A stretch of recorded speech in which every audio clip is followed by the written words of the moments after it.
Oh, shit. Okay. Let's just open it up with that. Oh, shit. Get that explicit marker right out of the way. I feel like we have good sound. I feel like we have good levels. Good sound today. Good Ooh, sound. hello. I was so worried that we would not have good sound because my toddler stole the power cord to my little box thingy. But we improvised, and we are here. Yes. I have to move this down to where my face is. Yes, you have a low chair. I do. And, okay, I feel like every episode is me saying, I'm just going to trust that it's recording, and nothing's going to go wrong. Uh-huh. Okay. Do we have everything set up that we need to have set up? You want me to start a timer? That would be great. For our halfway mark? Yes. Okay. 45 minutes? 30 minutes? 30 minutes. 30 minutes. Yes. 30. And then when that goes off, we can set another timer for 30 more minutes. Sounds good. I feel weird doing my British accent now that I have... Well, I was wondering. London and back. Yes, you've been to London and back. I was wondering if when I saw you this morning, you would have all of a sudden turned British. No, but my son does call me Daddy from time to time, and that's super cute. That is... Well, because he's super cute to look at in the first place. Everything he does is cute because he's cute. He's freaking adorable, and then he's saying Daddy. Daddy. Oh, it's my only word. Sometimes. But when it does happen, I'm just like, yes, you are my little British baby. After going there for a week. But here's the thing. We ran into more French accents than British accents while Interesting. we were there. Like, I noticed that the workers, like, anyone who was taking our money or giving us food had Happened a to be French accent. French. Yes. Either that or I really just don't know my accents very well. But they really seemed very French to me. Interesting. Okay. I don't know what's up with that. I don't know if that's just a part of London culture. I guess I should go and investigate myself. Should. That's the answer.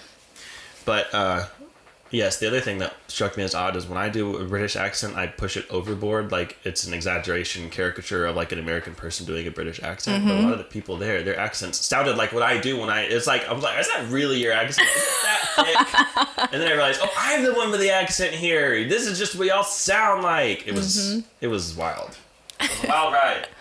Week in London. Week in London. You sound like you're from London. I love that quote. I love that quote. I love that movie. I love that quote. Paul Rudd is my boyfriend. Okay. All right. Good morning. Okay. I have thoughts. They're all in my head at once. Because ADHD. I want to revise our opener. Okay. Remember that little thing that we did where we like read off the wholeness and healing, body, mind, soul, blah, yes, blah, blah, blah, blah. I have that. We, in pursuit of sponsorships, I had to put together that media kit. Yes. And the media kit, I had to put a description of the podcasts. But at that time, I had like gone through all 6 of the ones we had out, and I was able to do like a more holistic description of all of them. And this is more for the audience because you already know this. But what I ended up writing is something that I like a lot. You have a lovely way with words. I have heard that from a few people. Yes. And I'll take that as a compliment. It is. I don't know what else I would take that as. Right. But thank you. I think I don't think it's a bad thing to have. Thank you.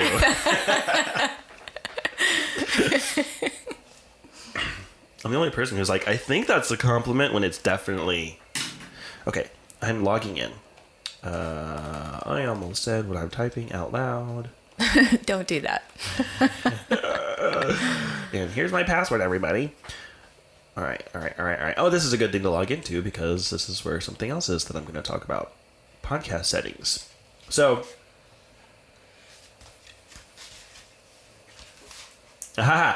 So this says Abby and Ryan meet up monthly to continue an ongoing conversation about personal development, emotional wellness, and how we can take cues from our bodies, minds, and experiences to find opportunities to grow as human beings. I like that. I like that too. So it would be like, welcome to the True North podcast, where we meet up. Yeah. God. I have not had my morning drink, which will go unnamed until they sponsor us. Did I tell you they said no? Yes. And then I was like, oh, I'm going to turn this no into a yes. I don't think they were expecting that. Welcome to the True North podcast. where Abby, an intuitive healer and life coach, and Ryan, an energy worker and artiste, meet up monthly to continue an ongoing conversation about personal development, emotional wellness, and how we can take cues from our bodies, minds, and experiences to find opportunities to grow as human beings. Welcome. You already said good morning. I did say good morning, which is why I couldn't say it again, but I will. Good I morning. definitely just read that whole thing twice. Once as a, do you think we should do this? And then the second time was like, we're actually doing this. Okay, here we are. Now we are Let's dive officially in. in the podcast. Yes. We have notes this time. We do. There is a lot that's happened between then and now. Hey, I feel like there's always a lot that happens. Yes. And it's hard to squeeze it in this very short amount of time. Right. There's always so much I want to talk about with you. I just give up and throw up my hands. I'm like, let's just talk about what's happening right now. What's on your mind this very second? You start. Okay. I have something actually pretty big to bring to the table today. Right off the bat. Yes, and ironically, it matches the state of the world right now. But I want to talk about fear. Okay. And in specifically the energy of fear. Because right now, let's say you're listening to this maybe a year down the road, we are in the midst of this coronavirus pandemic. Mm-hmm. But that is not why I want to talk about it. What I have to say is applicable to that situation. However, the reason why I want to talk about fear is because I've noticed a pattern recently with my clients in regard to fear.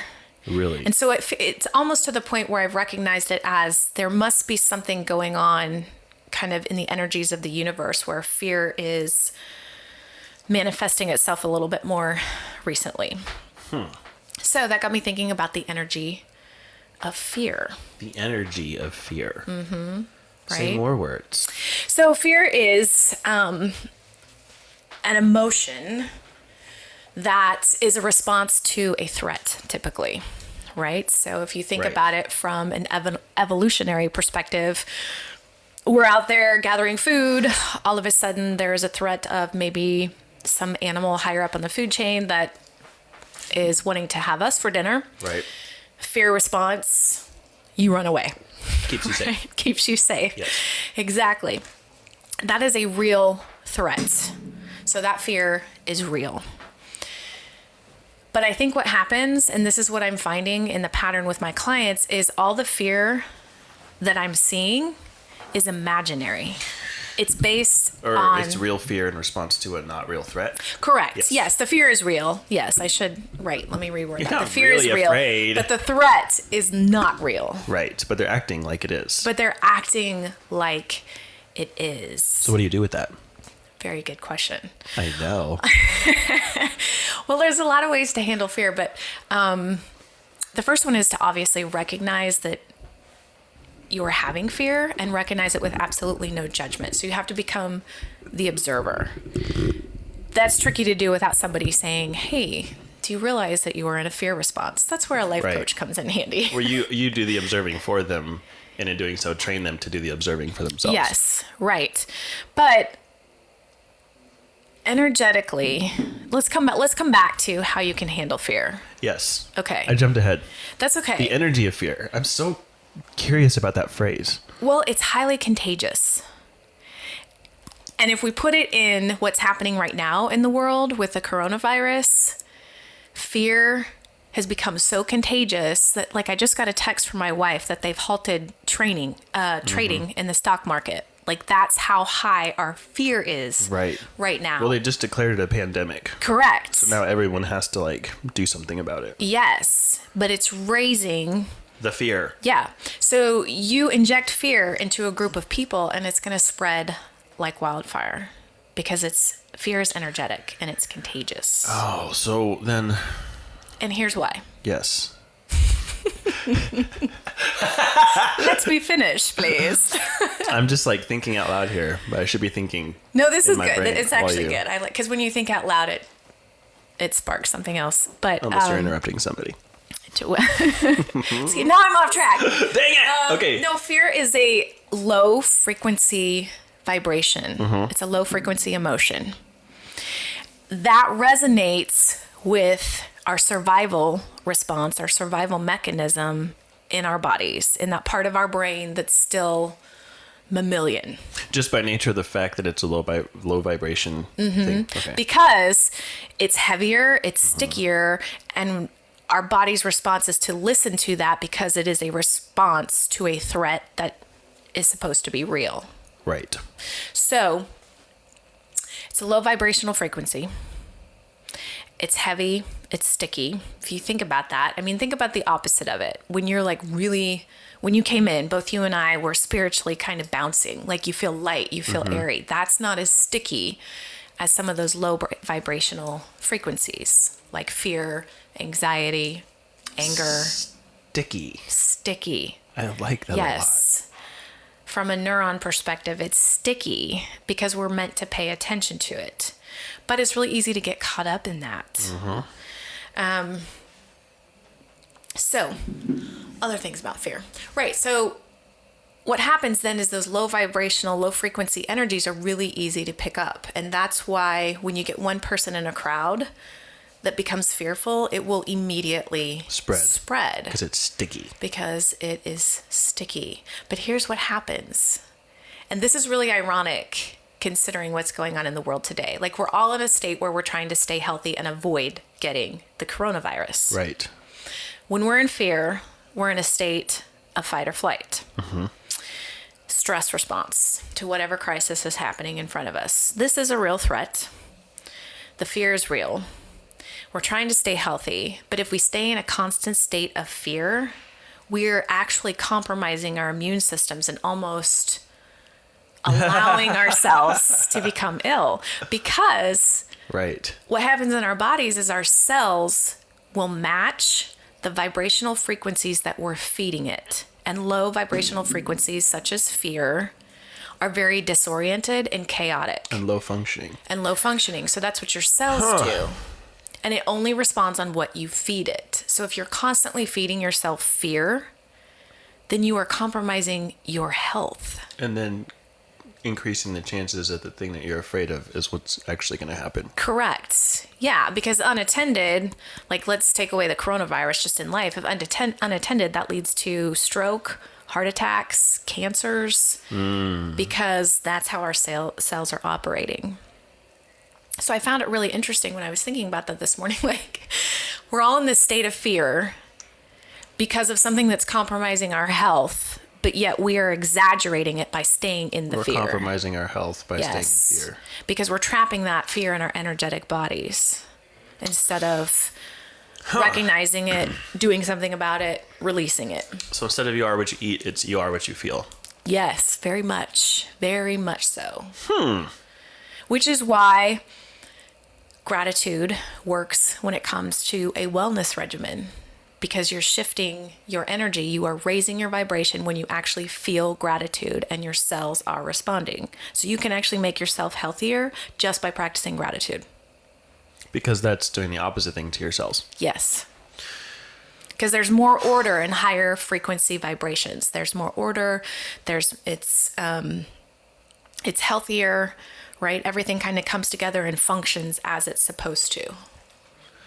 You call yourself a gratitude warrior. Yes. I think you did that on the podcast. Or was it at that workshop? Probably. Well, I'm just trying to introduce myself that way. As a gratitude warrior. In addition to. So, that's such a powerful phrase. Because warrior is very like aggressive and proactive. And it is. But I feel like I'm on this crusade to get everybody to start practicing gratitude. Right?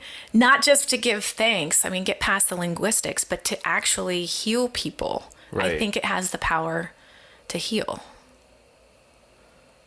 So I am a warrior in that way. Like I will fight. Right.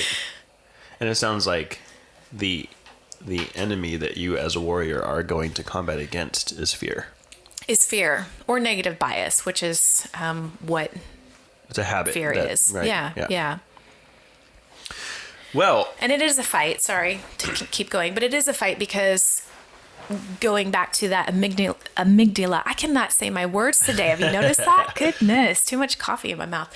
The mammalian lizard part of our brain, like we're naturally wired for that negative bias. So it is a fight because it's a fight, it's practice. You have to constantly maintain the awareness to rise above that. Yeah. So anyway, Gratitude just happens to be my platform. Right behind you is a piece of paper taped to a wall. Yes. And the words that I can see from here say, our deepest fear. Yes. What do the rest of those words say? Well, it's by Marianne Williamson. Do you want me to read the whole thing? I do. Fantastic. Let me Can you see clear it from my here? throat. Yes. Okay. Our deepest fear is not that we are inadequate. Our deepest fear is that we are powerful beyond measure. It is our light, not our darkness, that most frightens us. We ask ourselves, who am I to be brilliant, gorgeous, talented, fabulous? Actually, who are we not to be? You are a child of God. Your playing small does not serve the world. There's nothing enlightened about shrinking, so that other people won't feel insecure around you. We are meant to shine as children do. We were born to make manifest the glory of God that is within us. It is not just in some of us, it is in everyone. And as we let our own light shine, we consciously give other people permission to do the same. As we're liberated from our own fear, our presence automatically liberates others. So that's exactly, goes along with what I'm saying. Mm-hmm. When you change your energetic frequency to love, you're naturally going to bring that up in others. Right. So is love as contagious as fear? Nope, it's not as sticky. It's not as sticky. Mm-hmm. So how does love spread? What's that? Compounding. I'm looking for that math word. No, I don't do math words. No, I do science math as in chemistry, but not straight up math. Compounding. That's how. You basically get one person on board with love. Now you have two people. You have two people against one. Then you get another person on board. So you with love, that's why it's so important to find your tribe. And we've talked about that before in being wayfinders and finding other wayfinders. Right. Because collectively, we have a better chance of raising that love frequency than almost by ourselves. Right. That connection, community. And if we're all in that together, then we can override fear. But it is a lot harder to do it as one. Yeah, that's the thing is that love probably takes more work than anything else. And fear takes so little work. Right. It takes so little effort to be in fear and to react according to that fear and just live there. You don't even have to think about it. You can just go on autopilot and your body will just go there. But love, like, if you're not trying to do it, you're not going to do it. Right. Takes conscious effort. Right. Yeah. Going back to life being practice. Mm-hmm. So you're practicing gratitude, you're practicing love, and then you're strengthening your immune system in the process. Yeah, right. So the clients that are seeing fear right now, I mean, there's something else to take into consideration. And Martha Beck said this, and I absolutely love it, so I'm going to borrow it. Thanks, Martha. But she said, behind our greatest fear is almost always our greatest truth. Oh, shit. Yep. Hang on. Mm-hmm. Behind our greatest fear is almost always our greatest truth.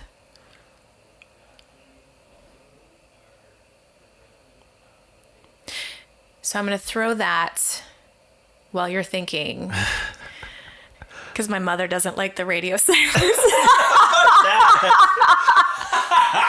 I purposely left space there because everyone listening is going to be like, what's my greatest fear? Like, this is the time to pause the podcast and really, really just let that simmer for a while. So for those of you that need to let that sink in, push pause, and when you're done, come back. Because we're on a timer. Yep. Okay. Including me. I need to write that down.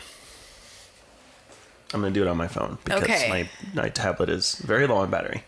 So if you go back, if you listen to the last few episodes, you aptly named it Abby Convinces Ryan to Stop Job Hunting, yes. Which, oh my gosh, I was like, I'm going to get a phone call from somebody in your life that's really mad at me just because you named it that. I'm like, oh, great. Oh, that's what happened. That was my one takeaway. In an example, we talked about your fear of not having a job and what that meant for you. Yes. So that is a great fear. You have a child that you need to take care of. You also, are a responsible human. So there's bills, you have a house, all these things. And so there's a fear of not having an income to take care of all of these things.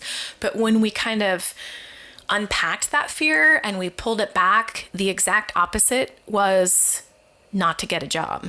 Yes. And I do believe that that is like your greatest truth. You will now move on to do greater things. Do you see where I'm going with this? Yes. You fill in the blanks. Well, I even mentioned in that podcast episode that I had a fear of getting another job.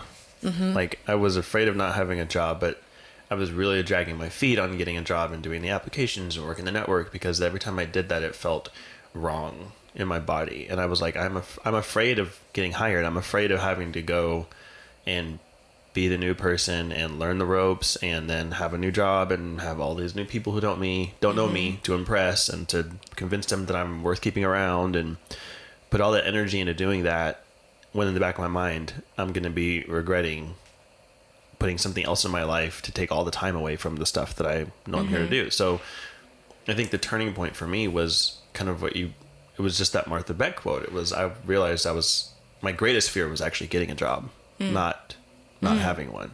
Okay. And that's when I decided not to do it. But I don't think I have pursued one job since then. And it is a work from home podcast production job. Oh. It's already shit I'm doing. Right. I was going to say that works. And a friend of mine was like, hey, this was perfect for you. And I read it and I was like, yes, this is. Mm-hmm. So I sent in an application, and we'll see what happens. But it wasn't about all the reasons that I wanted to have a job before. Sure. It was just like, it's more of the stuff that I'm doing, and it would bring in some income, which always helps, especially since my wife also lost her job. So like it was a little bit of a shift there, but I think realizing that my fear was getting a job was what helped me to decide not to do it. And so your greatest truth being? This. Exactly. This feels okay. I keep saying it feels good in my body, feels bad in my body. Like I think I've learned just through osmosis, being around you, something that you've hinted at a few times and haven't ever actually talked about on the podcast. Okay. Which is the body compass meter. Yes. The body compass. Right? Mm-hmm. That's true. That was in my notes, because all I did was I listened to all of our episodes, and every single time we said, we're going to come back to that. And didn't. I just made a note. We're going to come back to all of them right now. Right now. Starting with the body compass. The body compass meter. Body compass meter. Mm-hmm. So what the fuck is that? Okay. So our bodies and our minds are imagine them as two separate entities. Yes. Right? They kind of function almost independently of each other. The mind tries to be an authority. Yep. And when it does that, it certainly compromises our physical bodies. Just like we were saying, if we're sitting in fear, although I have to say that's more of the brain, because the brain produces fear. That is right. Like, that's not something we make up. Fear is not something we think. Fear is something physical. That's neurotransmitters and hormones and things. Yes. Yeah. So our mind tries to be the authority and tries to know what's best for us. Let's call it the ego, whatever you want to call it, and tries to control the body. But actually, the body is the true compass. So when we talk about finding our true north, we actually need to be tuning into our bodies, right, because it will give us the right answer, not our minds. So the body compass is just a tool where you can, if you are so caught up in your mind and you need to know what the real truth is, you actually use your body as a compass. I feel like I'm saying body and compass a lot. So here's what it is. First, you kind of have to establish benchmarks. So do you want me to go through this with you? Yes, all of it. Oh, fantastic. Formally. I haven't actually, like, we've talked about it and I kind of have an idea of what it might be, but okay. I think, yes, just like explain like I'm 5. Explain like you're 5. Okay. So what I want you to do, and you kind of have to go internal for this, so you may have to adjust your body, put your feet on the ground to like ground yourself a little bit. Hear me all wrestling in my chair. And I need to say, like, I know you know what kind of a meditative state means because you practice on a regular basis, right. And that's making sure your spine is nice and aligned, but I'm saying this mostly for our audience who may not have done this before. So if you're new to this, your feet are flat on the floor. Your spine is kind of nice and straight with a natural curve in it, not to a place where you're uncomfortable, but where you're sitting up straight, you have better posture than maybe you typically do.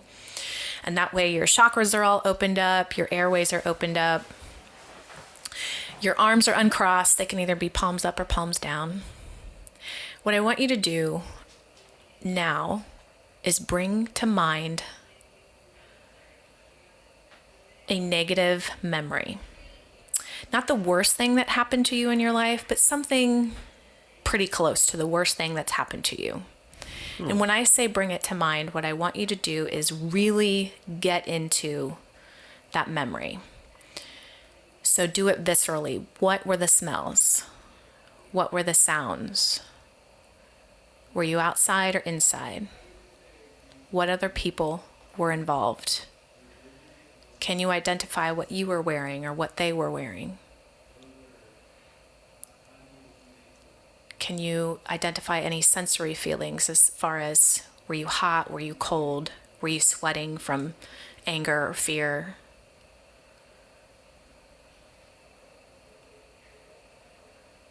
And just really get yourself back into that place as if it were happening right now.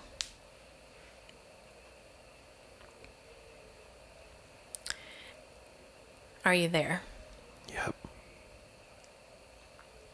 I'm there. Okay. Now I want you to do a body scan. It's where you bring your awareness, start in your feet, slowly bringing your awareness from your feet up to your legs, kind of working your way up through the body. And I want you to note what physical sensations you are having as you hold this memory in mind. Physical sensations would be shallowness of breath, heaviness in the chest, tension in the shoulders, your stomach might be clenched, maybe complete numbness. Simply note any physical sensation as you are still in that memory. And you might even have to go into that memory and ask yourself, as if you were kind of in that conversation, what is your body doing right now? Call out some of those things as you find them. So, I definitely felt and still feel like a burning in my chest. It's actually something I associate with rage. I have noticed that I'm holding tension actively in my shoulders. I've noticed that my hips and my pelvis kind of feel like they need to hold themselves up instead of just relaxing into my seat. I'm crying. I definitely experienced a shortness of breath. And twice so far, I have felt a wave of my own healing energy kind of like washing over my shoulders and my head, down my back. Almost as though my body is trying to just shed this. Yeah, it's almost like an automated defense system. Like I didn't turn on my healing energy, but I feel it kind of like washing over me in certain places. Okay, so now imagine a scale from 0 to -10. 0 being neutral, -10 being the absolute worst thing that's ever happened to you. Where does this feeling, the burning in the chest, tension in the shoulders, hips and pelvis holding themselves up, where does that fall from 0 to -10? I'd say between a -7 and a -8. Okay. Before you leave this space, I want you to find 1 or 2 words to name this -7, -8 place. It might be the burning, going with things that you physically described. It might be the rage. What does the name? Well, the first two words that came to mind were "fuck this." I think.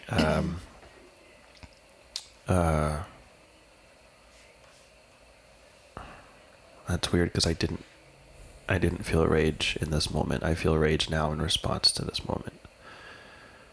But in my body, I feel rage anyway. I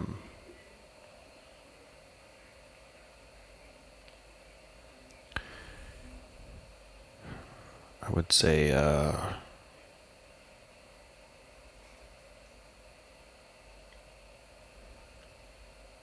don't know, let's just stay with rage. Okay. Rage. I want you now to take a deep breath and exhale all of it. Every last bit of the exhale. Like pushing your stomach in, every last drop. Take one more inhale. And then exhale it all.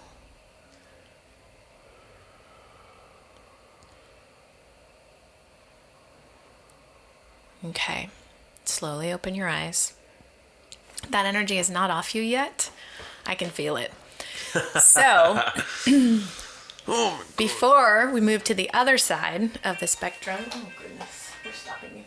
Before we move to the other side, I want you to actually energetically shake it off. So you know how we both have dogs, that when they're stimulated by a negative response and they work through that, what do they typically do? They shake it off, right? They know how to naturally shake off their energy. And I know your microphone's kind of keeping you from standing it off, standing up, but literally, like, get up and shake like a dog. That's what I tell people. Do this, make sure nothing gets unplugged. Yes, because I want it to completely process through your physical body, like get it out. Okay.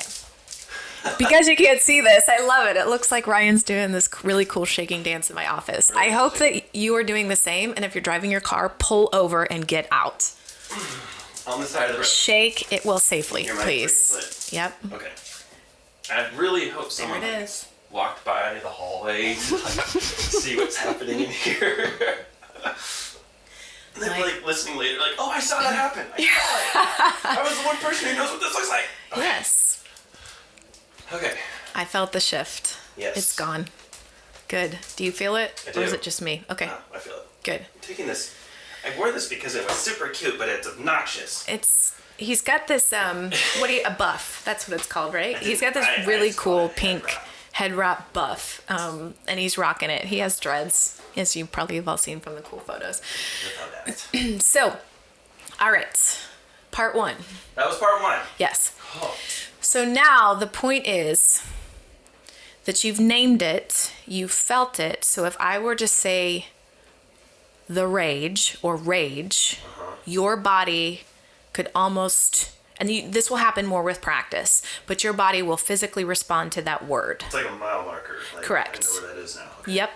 The rage. And all of a sudden, like, you might say the rage, and if you can put yourself physically, all of a sudden the burning might start up. You know, even if it's momentarily. Right. You're like, okay, yep, there it is. All right. Yeah. Okay. Man, that was not fun. Nope, it is not. Not pleasant or comfortable. Put your hair up. Okay. Okay. All right. Part 2 of the Part 2. compass meter. Now that we got that all off, I want you to come back into your meditative state. So feet back, flat on the floor. Spine in its natural alignment. Palms facing up or down.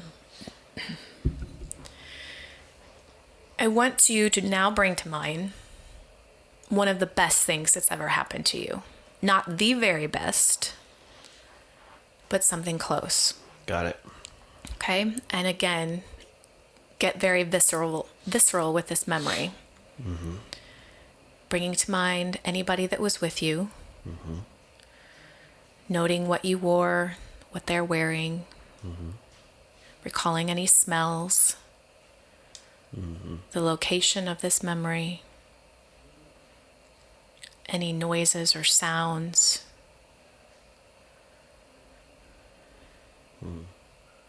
Are you there? I am there. Okay. It's a lot easier to get into this place, but I still want it to sink in. Yeah. So I'm giving you kind of a moment. Calling to mind the conversation that was happening, either with the other person or if it was just you, the inner dialogue. And now again, holding that memory, I want you to do a body scan. So starting in your feet, making your way up through your body, I want you to start physically noting how you feel in response to being in this memory. So, when I was in the rage, I felt a numbness going down my leg, particularly in my foot. But it was down the leg that had the nerve pain. And I just kind of took that as a granted. But I just noticed, I can hear you laughing, that I don't feel that right now. Like I can feel all of it. And I have a fluttering in my chest, almost like butterflies in your chest, like like I'm in high school asking a girl out to prom or something like that. My face wants to smile a lot bigger than it is. I don't know. I think I feel right now the way I felt in that moment. I also want to note that while you are just as quiet as you were before, your pitch is higher because you're in a higher vibrational frequency. Yeah. So I want to point that out. Okay. So really feeling that fluttering in your chest, the big smile. Kind of being able to feel, like you said, there's no more numbness. There's probably a bit of a heaviness, even in a melting type of way. There's definitely some meltage. On a scale from 0 to positive 10, 0 being neutral and 10 being like the best thing that's ever happened to you, give this memory a number between 0 and positive 10. Oh, man. See, I'm conflicted. I want to say 10, but I also feel like that's reserved for, like, the birth of my son. You know? I'm going to say 9.5. 9.5. Yeah. Okay, and now sitting with the physical sensations of the butterflies in the chest, the fluttering. I like that word, fluttering. Fluttering. The big smile. Name your 9.5 in 1 or 2 words.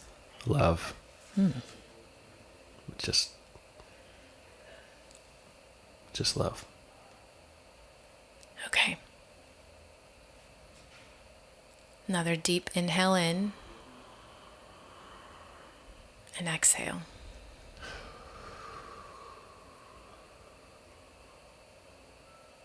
One more time.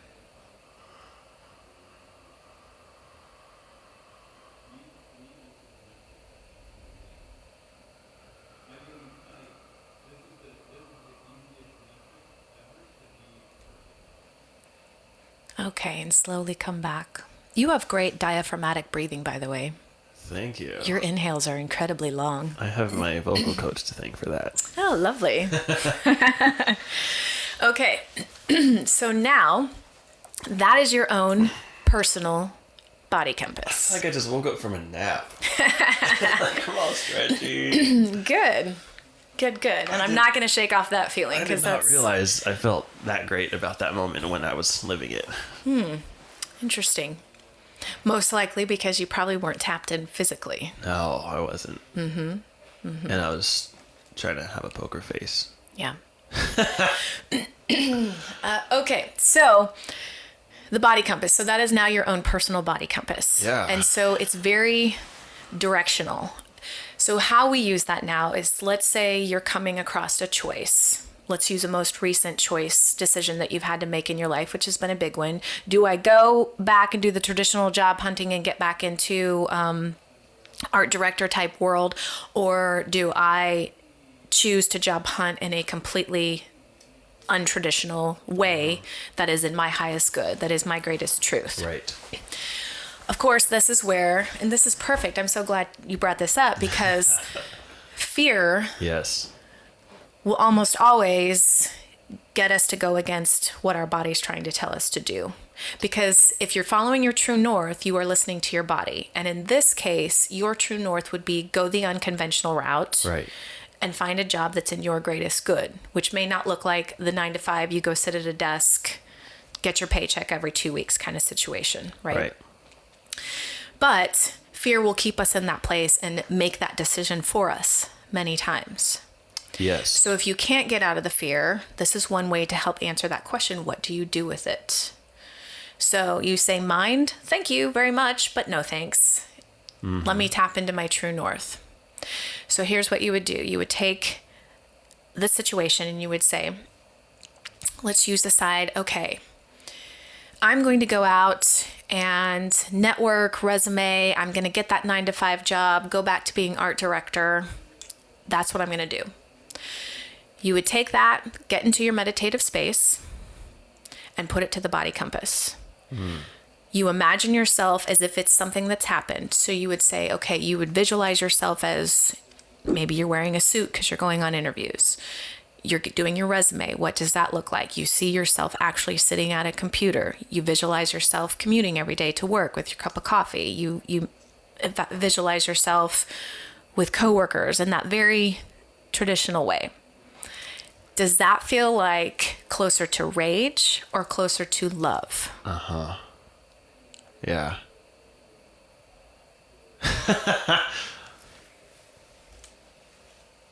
What's funny is that you were saying that, and I realized that as much as I try to stay in the now, there's been a very specific future that I've been doing that with in my spare time.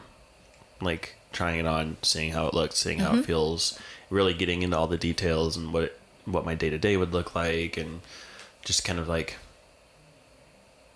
my mind has been going there without me telling it to, and then I'll realize that it's been hanging out there for a while. And it hasn't been something as intentional as having my rage and my fear and knowing where it is on the scale, but there's kind of like a very real body check where it's just kind of check in saying like, hey body, how do you feel about this? Do you feel good? Does this make you feel, how do your gut feel, you know? But this is good because it helps it's more of a intentional practice around that instead of something that's just kind of loosey-goosey. It makes it a bit formless. more tangible. Yes. Because now I can say, what number would you now give? I can give it a number. Right.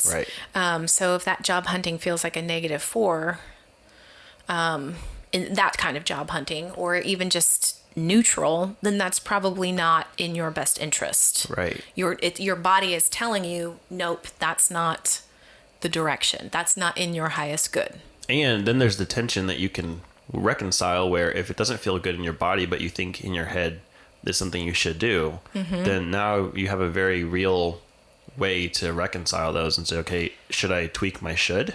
Or, you know? Yes. And so that's, this feels, it feels doable. It's a lot less ethereal. Right. And for those individuals that are not maybe as in tune as we are with energies and awareness and present moment situations, this makes a lot of sense. Yeah. Right? Like you can get your head around this. And it's an easy tool to use. And the more you use it, the more responsive your body becomes. Like you can almost, like I'm at the point where I can go, I mean, almost without even thinking, I can go, whoa, that's in a negative. Like that's my negative zone. It's like ready to go. Like it's a muscle that you work. And then, yeah. And then I can easily course correct. Because in the beginning when I was learning, I would literally have to sit down and truly do it more meditatively until I learned it in my muscle memory. that feels like a really good tool to have. Yes.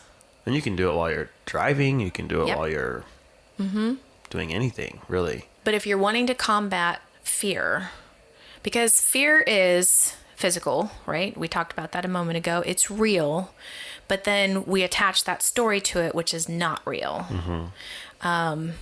Most of our threats are imaginary. And so the body compass can kind of help bring you back to what's real so that you can process, you can actually plan, you can move on, you can sort of reset the nervous system out of fight or flight. Yeah. I just realized I'm still processing all this. So to clarify, the first memory that I visited in my body as a 34-year-old going back in time, I felt a lot of rage. But I think in the moment, what I actually felt was lonely. So if I'm doing this exercise, does it matter if I name it what it was then or what it is now? Like, is there one that's more? No, because it's actually more about the physical It's just whatever it feels in your, because you're just trying to put an anchor there. Yes. Okay. And because we are not, we need to be processing present moment. So if you're processing rage in this moment, then that's what I want you to. That's what it feels like. Yeah, that's what I want you to feel. Right. Because that's what you will relate to more so now. Right. And in the future. That's so weird because even thinking about, like, I'm not in my meditative state anymore, but just going back to that memory and thinking about that through the lens of loneliness, I'm starting to feel the stuff that feels like rage. Interesting, right here in my right? chest. Okay. It's like it's muted, but it's like it wants to. Okay, this I am gonna do this so hard. Yes. With so many things. Did we set another 30-minute timer? We didn't, but I am watching the clock, and we're probably at the point where we need to actually wrap up. I feel like I've taken all the time. No, that was good. I knew this was going to be a good one. This is, yeah. But you did ask me a question, and I am trying to get better about following up within the same episode. You said, how do you get rid of fear? And the first thing I said, we'll come back to it. The first thing is, you first have to recognize that this is fear. Like, you have to say, I am currently in a fear response, like without judgment. Just recognize that it is what it is. Wow, this is fear. Right. Yep. This is what it is. It's fear. So recognize that. But then also recognize that you have a choice. Yes. You have a choice to be reactive and just go with the fear, which then turns into panic, which is a bit of the state of the world right now, hence why we have no toilet paper.